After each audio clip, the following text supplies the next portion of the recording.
Parents, क्या आपका बच्चा 3 साल या 3 साल से बड़ा है और अभी तक ब्रश करना नहीं सीखा है? क्या वो ब्रश करने में कोऑपरेट नहीं करता और सुबह का ब्रशिंग जो टाइम है वो बहुत स्ट्रगल भरा होता है?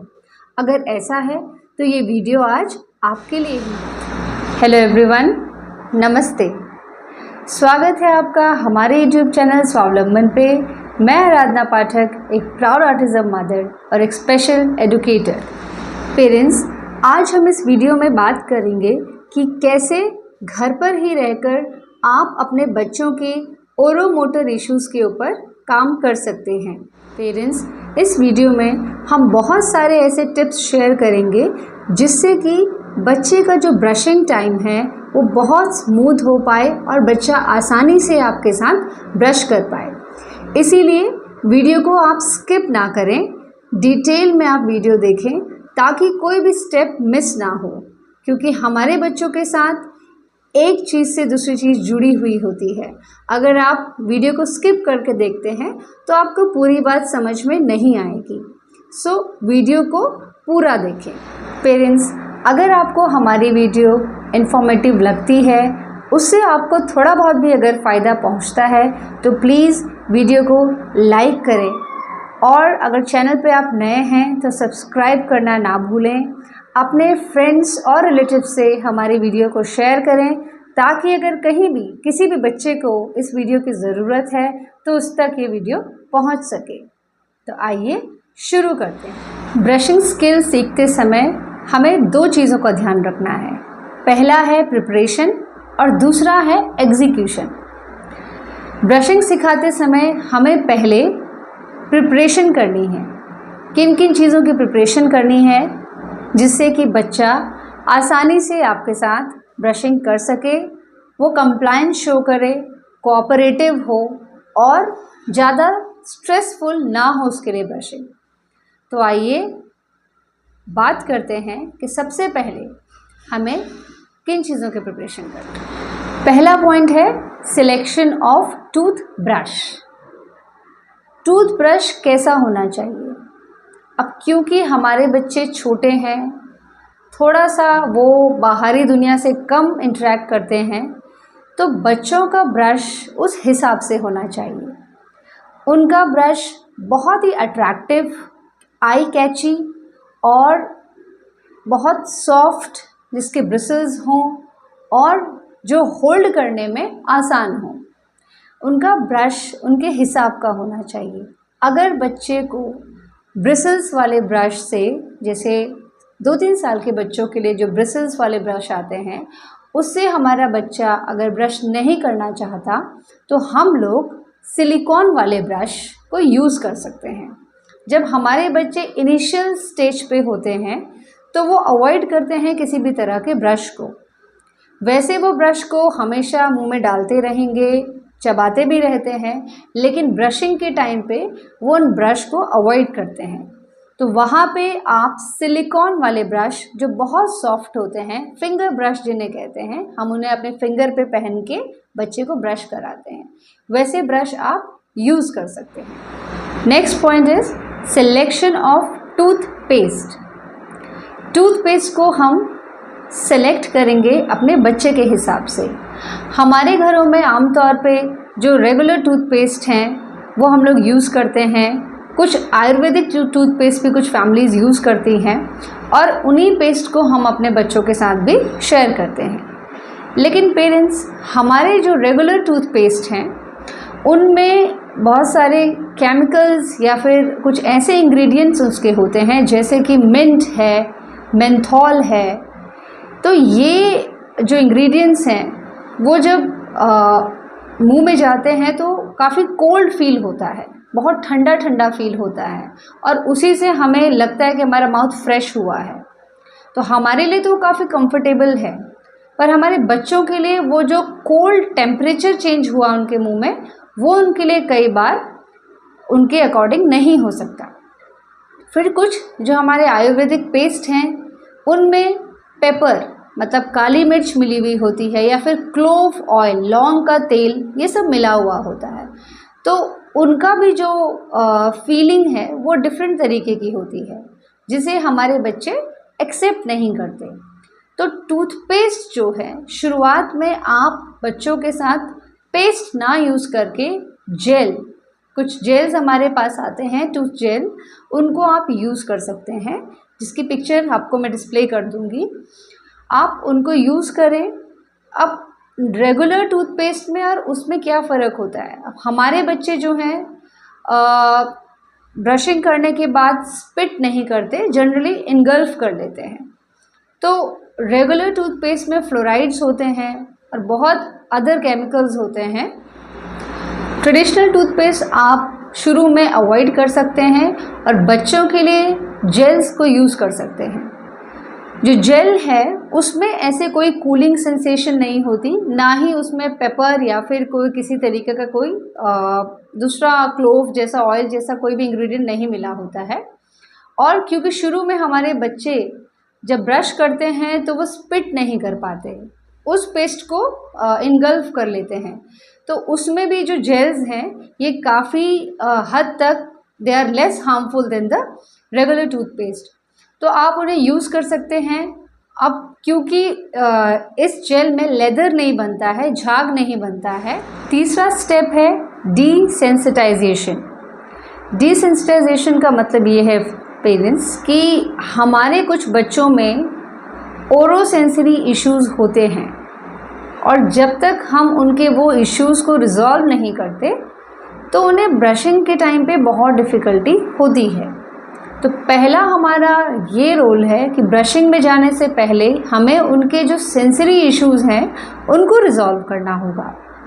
हमारे कुछ बच्चे हाइपर सेंसिटिव होते हैं। हाइपर सेंसिटिव का मतलब ये है कि बच्चे ब्रशिंग के टाइम पे अगर फ्रंट के टीथ में आप ब्रश कर रहे हैं वहाँ तो शायद वो करने देंगे, लेकिन जैसे आप कॉर्नर्स की तरफ जाएंगे तो या तो वो ब्रश को हटा देंगे या जिस तरफ आप ले गए हैं ब्रश वो उस तरफ ही उनकी गर्दन टिल्ट होगी। अगर आप राइट लेके जा रहे हैं तो राइट, लेफ़्ट लेके जा रहे हैं तो लेफ़्ट, ऊपर वाले दांतों में कर रहे हैं तो ऊपर और नीचे कर रहे हैं तो नीचे, तो उनका हेड जो है उसी तरफ टर्न होता रहता है। वो काफ़ी सेंसिटिव होते हैं। तो पहले हमारी कोशिश होनी चाहिए कि उनकी वो सेंसरी इश्यूज़ को रिजॉल्व करें, उनकी नीड को सेटिस्फाई करें और फिर हम लोग ब्रशिंग की तरफ बढ़ें। तो कैसे हम ये कर सकते हैं, कैसे उनकी हाइपर सेंसिटिविटी को हम रिड्यूस कर सकते हैं? तो पहला तरीका है बच्चों की हाइपर सेंसिटिविटी रिड्यूस करने का कि आप ब्रशिंग से पहले बच्चों को उनके गम्स में बाहर की तरफ से और अंदर की तरफ से मसाजेस दें और मसाजेस देते समय आप काउंट करें, जैसे 1 2 3 4 5, 1 2 3 4 5। ऐसे ही आप ऊपर वाले गम से मसाजेस दें बाहर से और फिर अंदर से अपनी फिंगर की मदद से अंदर से भी आप उन्हें मसाजेस दें ब्रशिंग से पहले। आप ये रोज़ करें और अदर देन ब्रशिंग टाइम भी आप फ्री टाइम में उनको मसाजेस दे सकते हैं। इससे भी काफ़ी हद तक ये इश्यूज़ जो है सॉल्व हो जाते हैं। दूसरा जो तरीका है वो ये है कि आप ब्रशिंग के टाइम पे ल्यूक वार्म वाटर लें या फिर नॉर्मल टेम्परेचर वाला फिल्टर्ड वाटर लें। टैप वाला वाटर आप अवॉइड करें क्योंकि हमारे बच्चे स्पिट नहीं करना जानते, वो उस पानी को पी लेते हैं। तो आप क्लीन एंड जो लेस हार्मफुल वाटर है आप वो लें। हमारे प्रिपरेशन का लास्ट पॉइंट जो है, the fourth one is using visual schedule and following routines. Visual schedule का एक बहुत इंपॉर्टेंट रोल है हमारे बच्चों को डेली लिविंग एक्टिविटीज़ में सिखाने के लिए।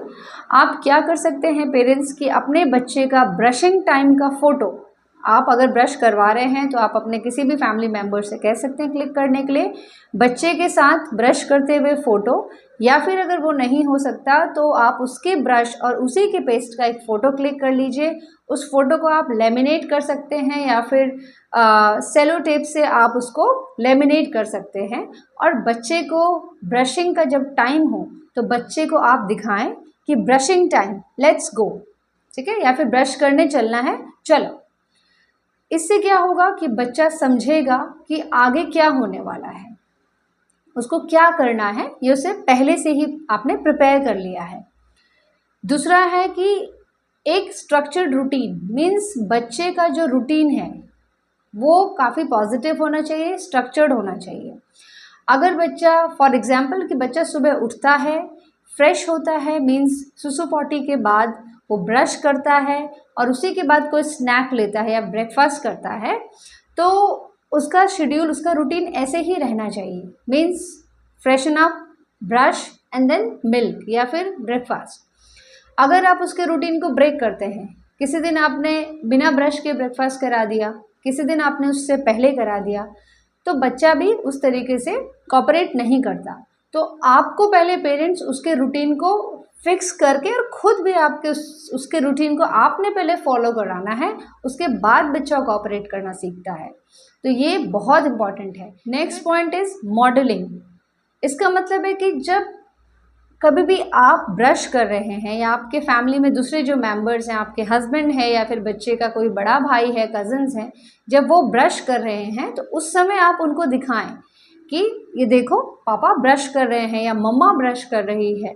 तो उससे उन्हें वो क्यों मिलेगा कि ओके वो भी ब्रश करते हैं, मैं कर रहा हूँ वो भी करते हैं, कैसे कर रहे हैं वो बच्चा देखेगा। Right parents? तो मॉडलिंग इज़ वेरी इंपॉर्टेंट। आप उनको मॉडल कर सकते हैं। अगर वो सब नहीं कर सकते तो आप उनको ब्रशिंग की वीडियोस दिखा सकते हैं, जिससे कि बच्चा सीखेगा कि ब्रश उसको कैसे करना है और उसको ब्रशिंग करने में कोई भी दिक्कत नहीं हो। Fifth point is reward the child. अब बच्चा जो है ब्रशिंग का स्किल सीख रहा है, उसके लिए ये बहुत बड़ा स्किल है। तो उस समय आपको ये तय करना है कि बच्चे का सबसे बड़ा मोटिवेशन क्या है जिसके लिए वो इस स्किल को कर सकता है। शुरू में जब बच्चा बहुत छोटा है और वो कोई भी सोशल रिवॉर्ड को नहीं समझता, तो वहाँ पे आप कोई भी tangible item, it may be a toy, कोई भी ईडेबल आइटम वो रख सकते हैं, या कोई भी ऐसी एक्टिविटी आप साथ में रख सकते हैं कि जब आप ब्रशिंग करा रहे हैं तो उसको वो ब्रेक टाइम पे आप प्रोवाइड कर सकें या फिर एज ए रिवॉर्ड आप प्रोवाइड कर सकें। धीरे धीरे आप इसी तरीके से शुरुआत करें ताकि बच्चे का कंप्लायंस डेवलप हो। So the fifth point is reward the child, और you can say motivate the child for the activity. Parents, अब हम बात करते हैं एग्जीक्यूशन की। एग्जीक्यूशन का मतलब है कि अब हमें करना कैसे है, बच्चे के साथ काम कैसे करना है। अभी तक हमने बात की कि क्या क्या प्रिपरेशन या प्लानिंग हमें चाहिए काम को करने से पहले। तो पेरेंट्स, सबसे पहले हमें जो एरिया है जहाँ बच्चा ब्रश करेगा उस एरिया को रेडी करना है अपने बच्चे के अकॉर्डिंग। मीन्स उस एरिया में आपके बेसिन और बेसिन के सामने एक मिरर होना चाहिए, या फिर बेसिन नहीं भी है तो जिस भी एरिया में आप बच्चे को ब्रश करा रहे हैं कोशिश करें कि वहाँ पे एक क्लियर मिरर, एक शीशा उसके सामने हो जिसमें कि वो खुद को ब्रश करता हुआ देख सके। उससे क्या होगा कि बच्चे का जो कॉन्फिडेंस है वो बूस्ट होगा, उसको ये पता चलेगा कि मम्मा कैसे सिखा रही है और मुझे कैसे करना है, उसमें वो खुद को देख पाएगा। दूसरी बात, बच्चे का स्टैंडिंग पोजीशन। अगर बच्चे का जो बेसिन है, आपके घर का जो बेसिन है वो बच्चे के हिसाब से बहुत ऊंचा है, तो बच्चे के लिए आप एक स्टूल या फिर एक कोई भी छोटी चेयर आप लगा सकते हैं। ध्यान रखें कि वो चेयर फिसलने वाली ना हो। अगर वो आपके पास ऐसी चेयर नहीं है जो फिसलती नहीं है, नॉर्मल रेगुलर चेयर है, तो आप चेयर या स्टूल के नीचे आप कोई भी डोर मैट लगा सकते हैं, ताकि वो बच्चे, क्योंकि हमारे ब्रशिंग के टाइम कभी कभी काफ़ी ज़्यादा परेशान होते हैं और वो थोड़ा सा कभी कभी अगर धक्का वक्का मार दे तो वो खुद जो है उन्हें चोट ना लगे, बेसिन से उनके चिन पे चोट लग सकती है, उनको चोट लग सकता है। तो सबसे पहले आपने उनकी सेफ्टी का ध्यान रखना है।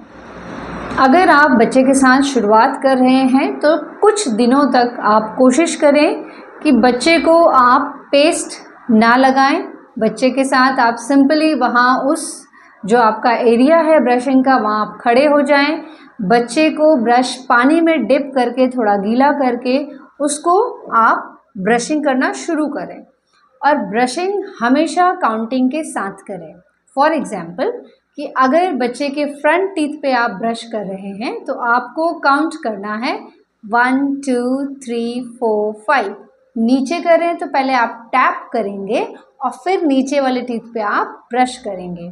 फिर आपको अगर लेफ़्ट साइड पे ब्रश करना है तो पहले आप यहाँ टैप करेंगे और धीरे धीरे, क्योंकि हमारे बच्चे कॉर्नर्स को अवॉइड करते हैं तो वहाँ आपको अपनी काउंटिंग कम रखनी है। शुरुआत में आप 3 काउंट तक भी पहले आप करा सकते हैं, 1 2 3, ठीक है, स्टॉप। फिर राइट साइड 1 2 3, फिर आप जहाँ भी आपको करना है उससे पहले आप टैप करें और फिर ब्रश करें। इससे क्या होगा कि बच्चे को पता चलेगा कि अब आप नेक्स्ट कहाँ ब्रश करने वाले हैं। वो भी समझेगा कि मम्मा 3 काउंट तक ही ब्रश कराएंगी या 5 काउंट तक ही ब्रश कराएंगी। आप अगर सडनली फ्रंट टीथ के बाद ऊपर चले जाते हैं, चाहे नीचे या इधर उधर, तो बच्चा जो है वो कंफ्यूज हो जाता है, उसको पता नहीं चलता कि अब इसके बाद क्या होने वाला है। तो इसीलिए वो वहाँ उस चीज़ को अवॉइड करने के लिए वहाँ से वो रोता है या फिर वो वहाँ से हटना चाहता है। तो पेरेंट्स, पहले आपको समझना है, आपको पेशेंस रखना है। आप अपनी काउंटिंग पे एक हफ्ते शुरुआत में आप 5 काउंट से ज़्यादा ना जाएं। आप राउंड्स को इंक्रीज कर सकते हैं।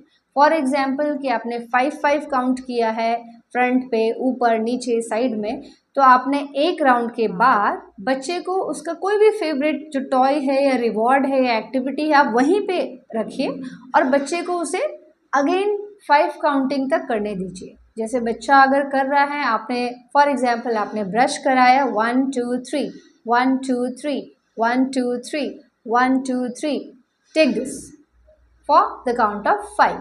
अब बच्चे के हाथ में जो भी टॉय हो वो खेल रहा है तो आप फिर काउंट करेंगे 5 काउंट, अगेन 1 2 3 4 5। उसके बाद आप उस टॉय को लेके सामने रख सकते हैं और फिर कहेंगे कि फिर हम ब्रश करेंगे, फिर आपको टॉय मिलेगा, राइट। तो इससे क्या है, बच्चा कंप्लायंस बच्चे का बढ़ेगा, वो आपके एक्टिविटी में अटेंशन देगा, जॉइंट अटेंशन देगा और इससे आप दोनों का कम्युनिकेशन भी बढ़ रहा है, राइट।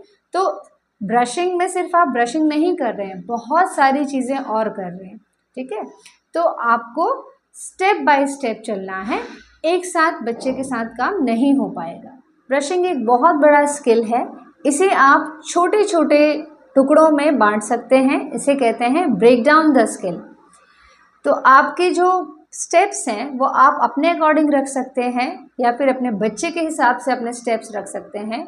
और ब्रशिंग को आप एक स्पीच टूल की तरह भी यूज़ कर सकते हैं। मीन्स यहाँ आपका बच्चा रिसेप्टिव लैंग्वेज डेवलप करने में ये ब्रशिंग बहुत हेल्पफुल हो सकती है। अब कैसे, आपको हम बताते हैं। आपने बच्चों के स्टेप्स बताए। सबसे पहले तो पेरेंट्स आपको हर चीज़ लेबल करनी है। मीन्स आपको ये नहीं कहना कि ये उठाओ वो रखो, आपको बोलना है ब्रश उठाओ, पेस्ट का कैप ओपन करो, ठीक है। तो शुरू में आप जो बोल रहे हैं, फॉर एग्जाम्पल ब्रशिंग के लिए सबसे पहले है कि हम लोग ब्रश लेंगे, उसको वेट करेंगे, ठीक है। तो वो सारी चीज़ें आप बच्चों से उठवाएंगे। वेट करना है तो आप टैप ऑन कर रहे हैं, तो सब चीज़ को एक कमेंट्री की तरह आपको बोलते रहना है, ठीक है। और टैप सब कुछ फुल्ली फिजिकल प्रॉम्प्ट के साथ शुरू में आपको करना है। या फिर ये पेस्ट उठाएंगे, कैप ओपन करेंगे, आप अपने बच्चे को अपने आगे खड़ा करके रखेंगे। हाइट छोटी है तो स्टूल पे या चेयर पे खड़ा करके रखेंगे अपने आगे, और मिरर में आप दोनों लोग दिखेंगे। तो बच्चा आपको सब कुछ देख रहा है। आपने उनके हैंड से पकड़ाया और कैप ओपन कराई, पेस्ट लगवाया ब्रश पे, रखते समय आपने कैप बंद करवाया। वो सारी चीज़ें जो भी आप करेंगे उसको आप बोलेंगे, लेबल करेंगे। शुरू में आपको ये देखेंगे आप लोग कि बच्चा उन चीज़ों को खुद से नहीं कर रहा है, लेकिन आप अगर 1 मंथ तक हर चीज़ इस तरीके से करते हैं, उनको फिजिकल प्रॉम्प्ट के साथ करते हैं, तो धीरे धीरे जब आप देखेंगे कि 1 मंथ के बाद आप कहेंगे कि ब्रश उठाएंगे, तो बच्चा ब्रश की तरफ जाएगा। या फिर आपने पेस्ट दे दिया, आप कहेंगे कैप ओपन करो, तो बच्चा उसकी कैप ओपन करेगा, राइट। तो ये तो लैंग्वेज की बातें होगी। और आप देखेंगे कि धीरे धीरे आप वर्बल कमांड दे रहे हैं और बच्चा वो कर रहा है कि चलो अब टंग क्लीनर निकालो, टंग क्लीन करनी है, ठीक है, कैप लगाओ, पेस्ट का बंद करना है। और इसमें ब्रशिंग में फाइन मोटर्स भी बहुत अच्छे इंप्रूव होते हैं, जैसे कि ब्रश को होल्ड करना फाइन मोटर एक्टिविटी है, कैप खोलना पेस्ट का is a fine motor activity, या फिर जो प्रेशर लगाना है प्रोप्रियोसेप्टिव जो एक्टिविटी है कि पेस्ट को पकड़ते समय आपका प्रेशर कितना होना चाहिए और ब्रश को पकड़ते समय एक दूसरा प्रेशर होना चाहिए। तो वो जो ब्रेन है वो प्लानिंग करता है। बहुत सारी चीज़ें बच्चा ब्रशिंग की एक्टिविटी में सीखता है। तो पेरेंट्स, इस वीडियो में हमने जितनी भी चीज़ें डिस्कस की हैं वो सारी की सारी टेस्टेड एंड ट्राइड है। मीन्स हमने खुद भी इस चीज़ को अपने बच्चे के साथ किया है और बहुत सारे पेरेंट्स को सजेस्ट किया है, बहुत लोगों को उससे फ़ायदा होता है। आप प्लीज़ ट्राई करें और डेफिनेटली आपको अपने बच्चे को बहुत मदद मिलेगी ब्रशिंग सिखाने के लिए। तो उम्मीद है कि आपको आज की हमारी वीडियो पसंद आई होगी, और आपको अगर अच्छी लगी हो तो ज़रूर लाइक करें, और अगर नहीं अच्छी लगी हो तो डिसलाइक करें, ताकि हमें पता चले कि हमें कहाँ मेहनत करनी है। तब तक के लिए धन्यवाद।